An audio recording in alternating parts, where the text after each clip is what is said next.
Many consider this to be one of the most important albums in progressive rock, and it's now getting the deluxe treatment. Let's take a look, shall we?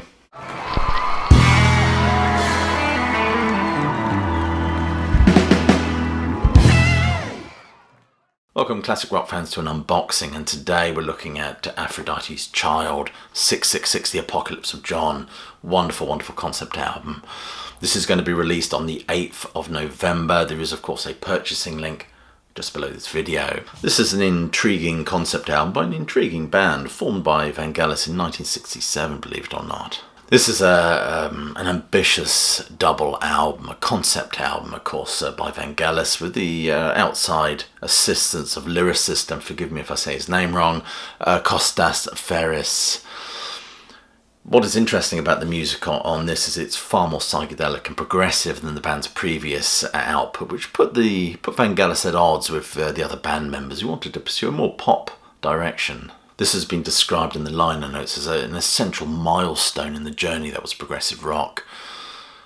I'm not so sure about that. That just sounds a bit like hyperbole to my ears. I think it's a good album, an important album perhaps, but I'm not sure it's that important.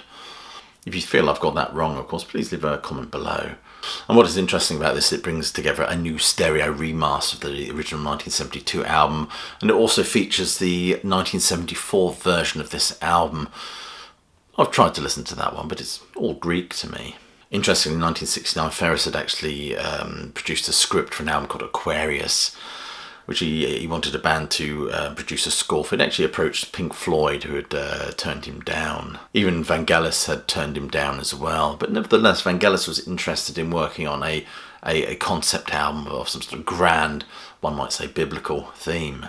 Apparently Ferris offered Vangelis two possibilities. One was a concept album based on the Passion of Christ, with Christ as some sort of star, I think, and the other was an album based on the revelation of St. John, which is called Apocalypse in Greece, of course. There are lots of other musicians that contribute to this album, but I particularly like the rich voice of John Forst, chosen particularly because of his English accent. In terms of the sound, I listened to the remastered original 1972 album, and there seems to be a better balance overall, although this is not a remix, of course it is just a remaster, but the drums and the bass sound a lot more prominent, making a fuller, more wholesome sound. My favourite track on this album is Babylon, and that sounded absolutely fantastic. Anyway, enough of this flim-flam, let's unbox this, shall we? Well, here we are. Here's the item itself. It comes in a lovely, sturdy box, a faithful reproduction of the artwork, which is very vibrant. It really does stand out. I love even the nod to the Vertigo label there. Here's this side. And here's the rear. If you're interested, disc 1 is the 1972 version remastered, and that carries on disc 2, I believe, 1972 version remastered. Disc 3 is the 1974 Greek LP version, which is remastered. It's a very different mix, sounds very different. I suppose being sung in Greek as well makes a huge difference. And disc 5 is a Blu-ray, which considers the Atmos up. I'll try that again. It includes the Atmos up mix and the 96 Kurtz KHZ 24-bit stereo mix. And there's some visual content as well. Disco-Rama featuring Vangelis. Off TV, that looks like France, 4th of June 1972, directed by Roland Hollinger, again from 1972, so there's some Blu-ray content as well.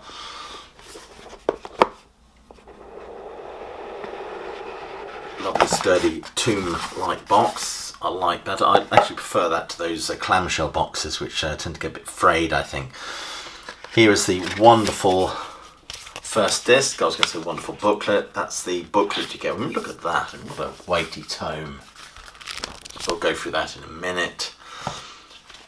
This is the first disc.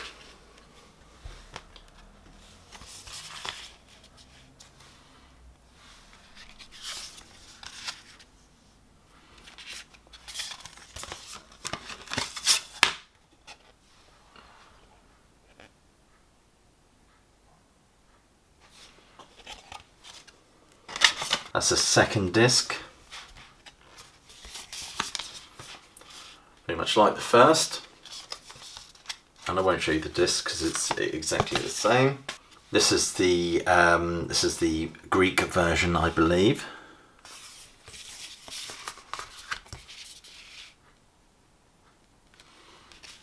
I don't know if the disc looks any different. No, it doesn't. It just says the 1974 Greek version remastered. Of course, that's a continuation, same as the first version of the album, disc 4.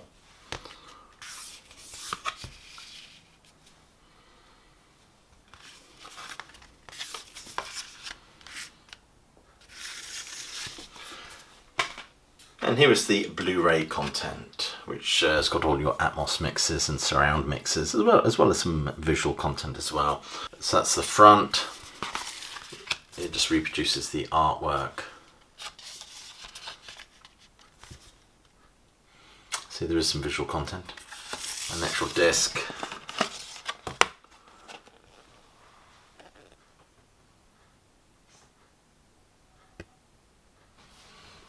And it does come with this hefty tome of a book, which is appropriate considering this album is actually celebrating its 50th anniversary. Would you Adam and Eve it? Oh, Adam and Eve it, there's almost a joke there, isn't there? Anyway, let's have a look, shall we?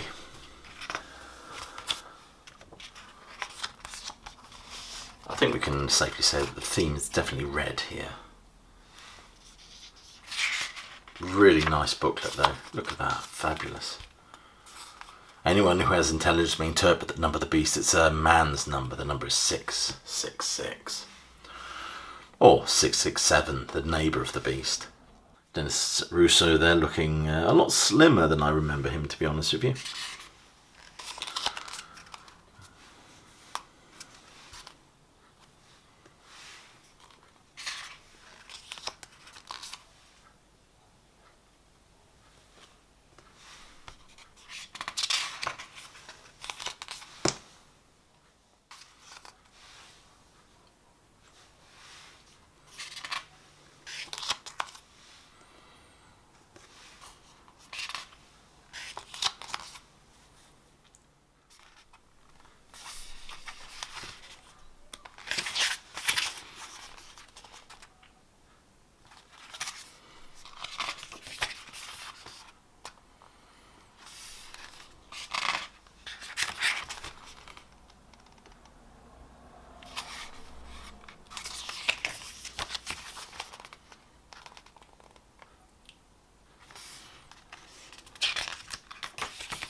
Four Greek musicians for the apocalypse.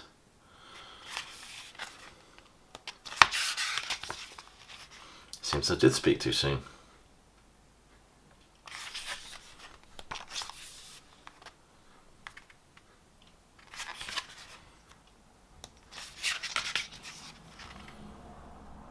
So there you are, that's Aphrodite's Child, 666, The Apocalypse of John. Wonderful concept album. So there you have it. So there you are, that's the item unboxed and explored. Are you interested in acquiring a copy of this? As I said, there's a purchasing link just below, so you can go and check that out. But do let me know whether you intend to, first of all, what you think of this album in general, and two, how tempted you are to get a copy. And other than that, I'll leave you with my closing salvo, which is, as you know, hope you're well, staying safe, and of course that you keep listening.